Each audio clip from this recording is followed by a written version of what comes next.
Welcome to the Turning Lemons into Lemonade podcast. Each week, your host, Amy Mewborn, business strategist and advisor, will bring you the stories of how successful women entrepreneurs turn their tragedies into triumphs to create the businesses that are changing the world today. And now, your host, Amy Mewborn. Bree Noble quit her corporate job as a director of finance at a U.S. top 15 opera company to pursue music. After a successful 7-year run as a touring singer and songwriter, Bree founded Women of Substance Radio in 2007 and the #1 award-winning podcast of the same name in 2014, which is a platform to promote quality music by female artists in all genres. Drawing on her extensive experience as a musician and entrepreneur, Bree has created several online courses to help musicians learn to make money from their music. Her most popular offering is an online training and mentoring community exclusively for female musicians called the Female Musician Academy. This episode's a lot of fun. Can't wait for you to hear it. Welcome, Bree. Thank you so much for being here today. I'd like you to start this morning by telling us how you got started in your business. Well, I have kind of a strange road to the business that I have now, but I guess it totally makes sense. So I'm a musician, and when I was in school, I loved music. I loved performing. I'm a vocalist. That's what I wanted to do, but I got really practical about my sophomore year and realized maybe I didn't know if I was going to make it in the music business. I had to have something to fall back on. So I got a business degree and ended up working as an accountant, trying to do music on the side, and eventually worked as a director of finance at an opera company, which was cool because it combined that music and business focus all in one. But still, I was behind the stage. Like, I was handing paychecks to the artists, wishing, not that I wanted to be an opera singer, but I wanted to be performing. And so eventually I decided to leave the opera company and go solo as a musician. So at that point, I started performing. I had small children too. I was dragging my children around with me as I toured and recording and all that kind of stuff. And while I was on the performing circuit, I met a lot of really great female artists. And I kept thinking, like, why haven't I heard of these people? Why aren't they on the radio? And so because I was just so excited to meet all these great artists and I love networking and helping other artists, I decided to start this platform called Women of Substance Radio, which back then was an online radio station. And I used that to promote a lot of female artists that I knew, started networking and getting to know new artists, and really grew that over the years, starting in 2007, into something where we had professional advertisements and we were monetizing somewhat, but I was still kind of doing it on the side while I was touring, had little children and everything, and was still actually working on the side for the opera company. So I had this really weird combination of different streams of income at that point. And then the opera company ended up going under after the 2008 crash. And so I was focused a lot more on the radio station and getting more advertisers and making more money that way. And I noticed that all these great artists that I was promoting, they really didn't have any way of, they didn't understand how to operate as a business or like an entrepreneur. They didn't even realize they were one. Yeah. So at that point, I decided, hey, I'd rather not tour anymore. Why don't I just focus on helping these artists that I already know get more focused on the business side of what they do and learn how to market themselves and all of that. So that was a really long story to explain how I got to where I am now. But it all kind of fit together because I felt that I needed to have been a musician out there performing. I needed to have connected with all these women on the platform I created to eventually move into what I do now. So you just described, I think, what a lot of women entrepreneurs go through, though, is that we feel this pull to do something, but we have often been conditioned that we're supposed to do the safe thing. We're supposed to make the good decisions to make sure we can take care of our families and all these things. And I will say that probably 80% of the interviews that I've done, most of these women say that at one point in their life, they woke up and they're like, oh my goodness, is this as good as it's going to get? And they feel this pull to go do something else. Describe kind of how you made that transition, because you leaving a steady job, a steady paycheck, to be an artist that's out touring, and you're probably booking your own gigs, and you probably were doing your own marketing and promotion. You literally were probably the definition of the jack of all trades to launch your passion. What did that feel like? How did you do that? Well, as usually happens, it came out of like an amazing time of stress and lots of pain. Working at the opera, it's not for the faint of heart because it's a nonprofit. And as I said, they went under in 2008. And this was about 2003, 2004 was a really hard time because the .com boom had ended. A lot of our donors were starting to pull back, and I still had to pay everybody every week and, get all the artists on stage and everything with a paycheck in hand before they'd go out on stage. And it was really stressful. So, there was a lot of strain on me. I think it caused me a lot of health problems. I ended up in the hospital a couple of times after I had my first daughter with stress-related sickness. And so finally I just said, how can I make this work and not have to work this stressful job? And I had this tiny little baby, and I was pushing the stroller down the street, and I saw that down the street there was this open house, and I was like, oh, I love going to open houses. I'll check it out. Well, when I went in there and saw their house and saw that it was almost exactly like ours, and then saw the price that they were selling it for, I was like, maybe this is my ticket out. So I actually started talking to the realtors that were there.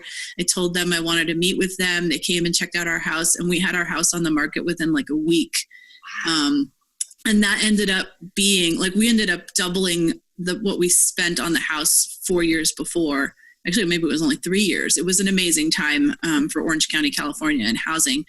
And that ended up being the nest egg that allowed me to leave my job and be able to not only stay home with my daughter, because there was all that stress of leaving her with a babysitter, and being able to focus on my passion as well. But it wasn't like one day I just got up and said, I just need to do my music now. Forget my, almost 6-figure salary in corporate America. That was not how it happened.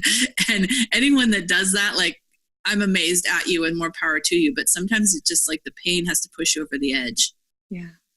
So you just basically told a story very similar to mine, in that I was in finance. I had a 6-figure income. I had a stroke. And, I always tell the story that I had my stroke. I was in the hospital until 8 p.m. on Tuesday night. I was back at my desk at 8 a.m. Wednesday morning. And, it's amazing how we put ourselves through that for someone else's dream and someone else's passion. And so eventually, you took a big leap of faith. You sold your home to build the nest egg for you to go and do something like this. So, that's just very, very brave. And it obviously, you felt pulled to do something bigger with your life. Yeah, definitely. And my husband was a professor at a university, and so it allowed us to move closer to where he lived. He was working and didn't have to commute as much. And so it was really a win-win all around, but it was scary, because we didn't have this income. At that point, I was making more than he was, because he had just gotten his doctorate and he was a new professor. So it was scary, but it was doable. Yeah. So tell me, as you've gone through this, because you've gone through a few iterations of your business, what have some of the struggles been in running a business, juggling a family, juggling a side hustle along with, and actually kind of a couple side hustles, because you were building the platform, you were still doing accounting. You were doing a lot of different stuff. How have you managed that, and what were some of the struggles that you faced? It wasn't easy for sure. And it was like I had to focus on one thing each day, I think. So like when my daughter was in preschool, those were the days I did my work for the opera. Mm-hmm. When she was home while she was napping and stuff, that's when I did my work for the music. And usually when she was asleep, like in the morning or at night, I would do the work for the Women of Substance platform. So I had to kind of compartmentalize, which I think was necessary in order to actually get all this stuff done. And I could never have done what I did as far as touring had I not been able to bring my mom with me, because she watched my daughter while I was performing and, just made it all possible for me to do it. There's no way I could have gone out there on my own that way. So, I mean, having the right kind of support for sure was important, but definitely the struggles of like, okay, there's different seasons of life. And I think that's why I'm doing what I'm doing now. And in 2011, I put out my third CD, which was a Christmas CD, and I toured for 2 weeks to support that. And the whole time my kids were like, you're missing my, gymnastics performance, and you're missing my, we didn't get to build gingerbread houses and all that stuff. And that was when I said, I need to pivot. I need to find another way to do this, so I'm not missing important things in their lives at the ages that they were at. So when I pivoted, they were like, 4 and 10 or 4 and 9 or something. And now they're 15 and 9. So you just described, I think, a problem that many, many women have is juggling a family and juggling a business. And, I'm guessing probably because you must have been very organized and must have been very methodical in order to be able to run 2 or 3 different platforms at one time, businesses at one time, and then still have your family be doing certain tasks during nap time, certain tasks on certain days. I mean, you obviously had to have systems. How did that come about? Was it kind of trial and error, or did you realize that when you were doing this that you really needed to compartmentalize everything? I think it was trial and error at first, for sure. And then I just started to develop systems for how I could do each thing faster. I did definitely, again, with the support, like I pulled my mom in. She would help me do some of the booking when I was a musician. She still helps me to this day, like do some of my show notes and stuff for my podcasts. So I think you have to find the right people in your life that are willing and able to help you to supplement, because you can't possibly do it all yourself. And, as the years went on, I've gotten help along the way, just little bits of additional help to the point of now where I have, 2 part-time assistants plus my mom helping me. There's no way I can do it all myself, that's for sure. And I mean, even right now when we're doing this interview, my kids are home on spring break, and it's throwing me off. Like I'm not going to lie. It's making it a little bit harder. And I feel bad when I'm in here, a lot of the day today, because I've got a lot of interviews going on today and other things, that I'm locking myself in here and not letting them in. But then I'll spend some time later doing something specific with them. So you just need to be really clear with them that this is your job. Yeah. And, dad is at work right now. This is my work. And when I lock myself in this room, this is making money for our family. So we can then tomorrow, go and take a big shopping trip or something.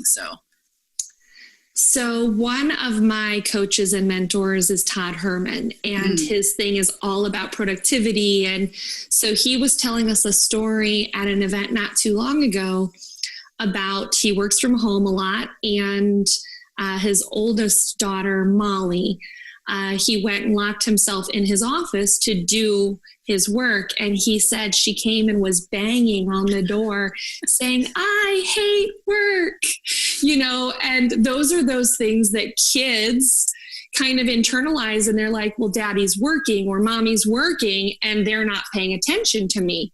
And what he said was, he said, I don't really believe in balance, but he said, I believe in integration.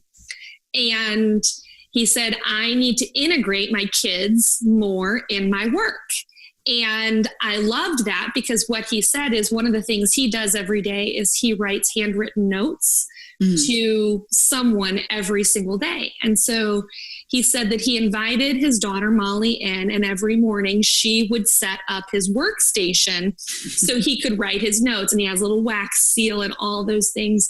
And then she took pride in the fact that she had helped set him up, that he was ready to go. And then she left feeling like she had done something really good to help Daddy. And, it's amazing, again, how when we're juggling families or we're juggling multiple businesses, we can't be in all places at all times, but we can create schedules that allow us, okay, I'm willing to work longer hours this day so I can take these days off. For me, I work pretty much 4-day work weeks, and I'll work a little longer 2 out of those 4 days.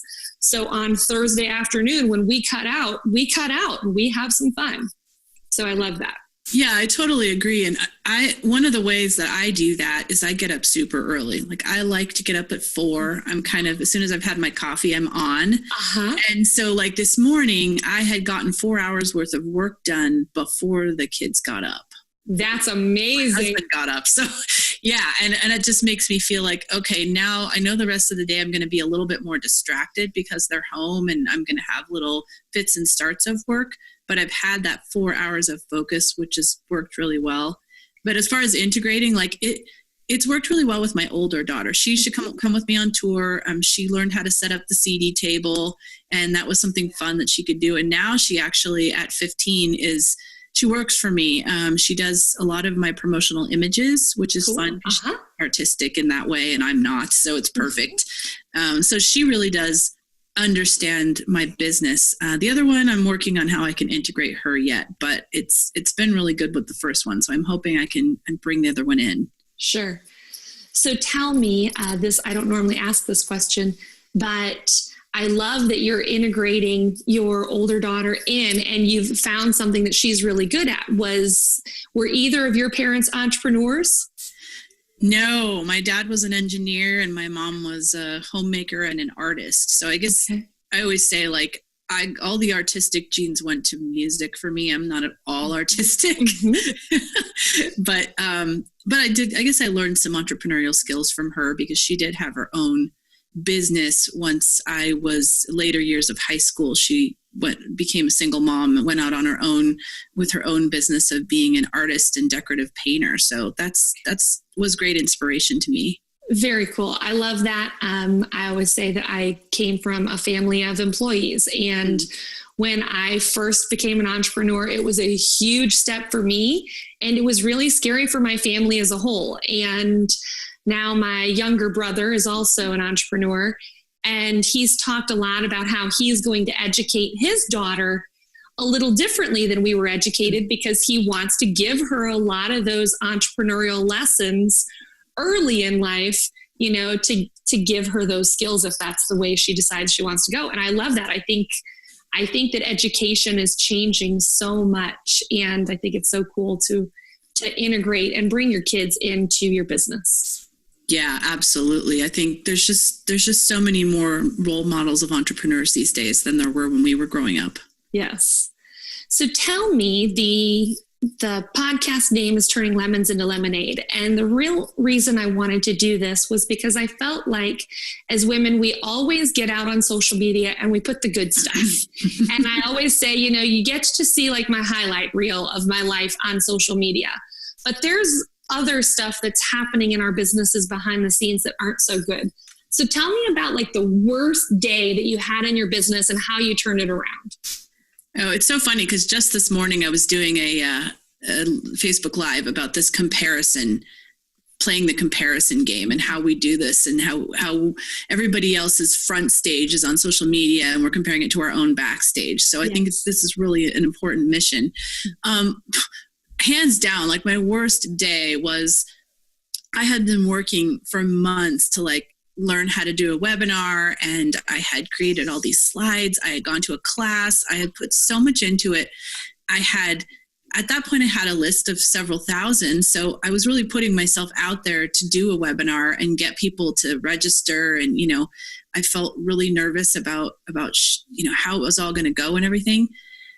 And I got to the day and I got to logging into the webinar, and the entire thing crashed. Like, it didn't work whatsoever. It kicked off all of the registered people. There was no way to bring it back because they were only registered for that one thing, It's not like Facebook Live where you can just go live again. I mean, this was like a few years ago. So it was so devastating. And I didn't even, like, it was one of those things where, like, I couldn't even cry. I was just like so speechless that it had happened. And I remember coming upstairs and looking at my husband and saying, I need a margarita now. And he's like, okay, I'm not even going to ask. So he makes me one. I'm sitting there at my desk, and I go, at that point I was in a specific mastermind group, and I went into the group and I'm like, I can't even believe this happened to me. I'm so embarrassed, blah, blah, blah. I started explaining what happened. And it was just the best thing that could have happened, because there was several people in there that were there at that very moment who wrote back to me right away. And they're like, yep, something very similar happened to me. I just want you to know it's going to be fine. Your audience will forgive you. They'll get behind you if you explain to what happened. Explain to them what happened. They're going to be rooting for you for the next one. Like, this is not the end of the world. And it was just the best feeling to know that I wasn't the only one that had that happen, and to have all these people in my corner to say, like, it's going to be fine. Like, I've been through this. It's going to be okay. And your audience is rooting for you, I promise. And I think that experience in that mastermind is what really prompted me to focus so much on community in my own business now, because at that point I was starting my Female Musician Academy. But since then, I've also created a free group that has now got almost 3,000 members. And one of the main reasons I created that is I don't want anyone to feel alone, to feel like they don't have somewhere to turn when something that terrible happens to them, for people to come in and jump in their corner and say that it's going to be okay, and that they understand and they've seen it on the other side and they promise it's going to be okay. Yeah. I love so many things that you said there. First of all, my first webinar, the webinar went off without a hitch, but there were no recordings. And, so there's nothing like delivering this amazing webinar and being really happy about it. And it was GoToWebinar at the time.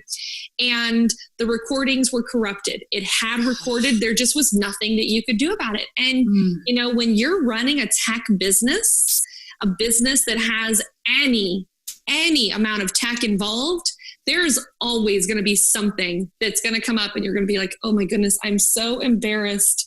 I can't believe this just happened to me. But it happens all the time, and it happens to everyone. Oh my gosh, just this morning I went on Facebook Live like I always do on Mondays, and I had no sound for the first 7 minutes. But you know what? My audience, again, they hung out, they understood, they just kept talking to each other until I got on there, The other thing that you just described, I think, is so important, especially for women, because community is, I think, the thing that really drives us to be our best selves. I may love what I do, but if I didn't share it with other amazing women, then it wouldn't mean nearly as much to me as it does. And I love that you believe that community is really kind of one of the keys to your success, and that you took your lemons and you made lemonade out of building a community where other people have a support system for that kind of stuff. Yeah. So tell me, what is the secret sauce that you bring into the world? You have just described 3 or 4 different businesses that you've run. You now have an academy for performing women. Tell us kind of what you're bringing to the world and why it's unique. I think It's all about the passion that I have for female musicians. And I don't know where this stems from other than that I am one, but I just have felt over the years that there's so much greatness out there that's been underrepresented in the world. And that's what's fueled everything that I've done from the beginning. And so I think that just my secret sauce is like, I really am driven by this. And I am in the corner of every woman that is in my community to try to help them get out there as much as possible. And I'm completely passionate about it. And I'm also very, very passionate about connection, like I said, in community. And so I think in 2018, I've decided that my secret sauce is connection and really always responding to everybody that wants to reach out to me. Just trying to help everybody, even if it is just, for the 2 seconds that I can give, like letting them know that they're valued. That's huge, because there have been a lot of studies that have come out in just actually the past couple of weeks about how with our technology, we're more connected to people through our tech than we've ever been before, but we feel more disconnected because we're having all of these interactions that are not nearly as personal as our interactions have been in the past. Yeah. And I think that for me, like, it's really important to expose a lot of the things that artists deal with, because I think it will help them connect with each other. Because I think, like today, talking about comparisonism or talking about, all the things that are our obstacles or our fears or mindset, negative mindset and things like that. Those are things that our artists don't necessarily talk about because I think they're the only one that's experiencing it. And so another big mission for me is to let everybody know, like, these are not taboo subjects. We're going to talk about them, and you're going to feel so much better when you find out that you're not the only one that is dealing with them. In fact, I deal with them on a regular basis myself. Of course. I mean, you're not human if you're not going through your own things where in the back of your head, there's a little bit of imposter syndrome as like, why am I good enough to be this? Or why does someone want to hear what I have to say? And it's one of the things I love about the fact that like Facebook and Instagram have really put so much attention on live and really showing up and not being heavily produced or heavily edited, that we're just showing up and we're being real. And I will tell you that I think almost every audience is responding to that, and communities are way stronger because of it. Yeah, I've had a Facebook Live show for the last year, almost exactly now. And I think it's been game-changing in my business. And I do convert it to a podcast every week, but I don't edit out a lot of it. I mean, if there's dead space, I'll edit it out. But the back and forth conversation that I have with the audience, I think is very valuable. And I leave it in there because it's not just talking about what I think and what I can teach, but giving you a glimpse into the feelings and thoughts of other artists as well. So again, you don't feel so alone in having these certain thoughts. Well, that's exactly the mindset behind the podcast here as well, is that, we're recording this today on Zoom. We're two people side by side, and we'll take the video and turn it into a YouTube show. And the video will not be edited really at all. And the objective is, again, that we want to see people just show up as they are and just be real. So I love that. That's so huge. Tell me, what are some of the top resources that you've had in your business that have helped guide you to your success?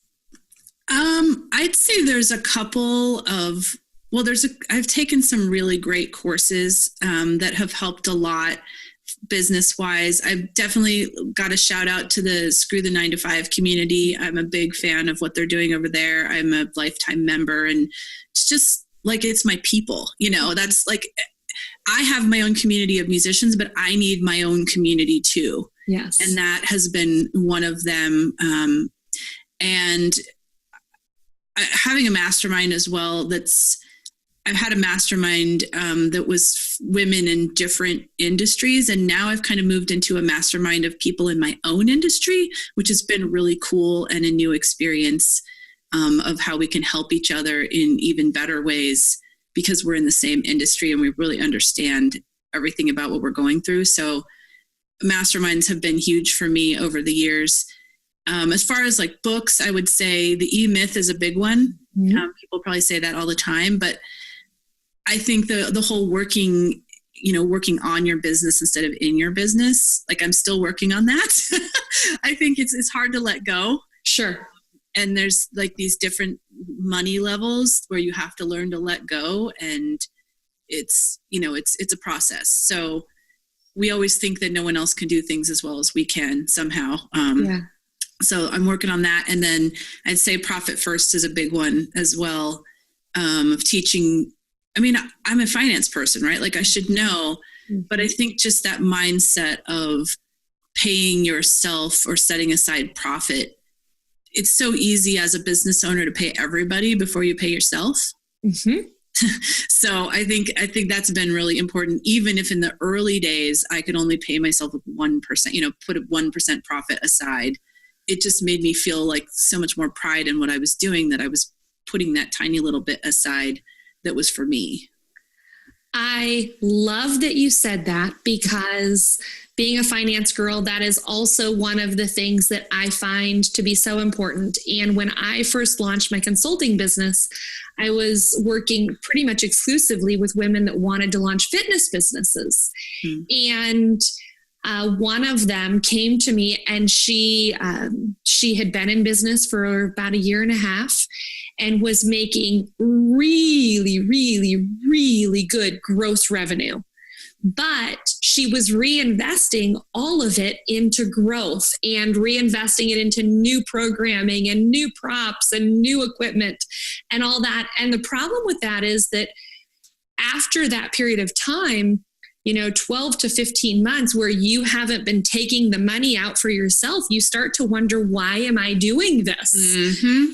And, growth is great. And it's one of the things I love about Mike's story is that he talks about us being on a growth track versus why are we trying to grow? Is that a vanity number? Is it something that we really need to get to certain revenue before we're profitable? Not normally. It's just a case of us wanting to be bigger and wanting to grow.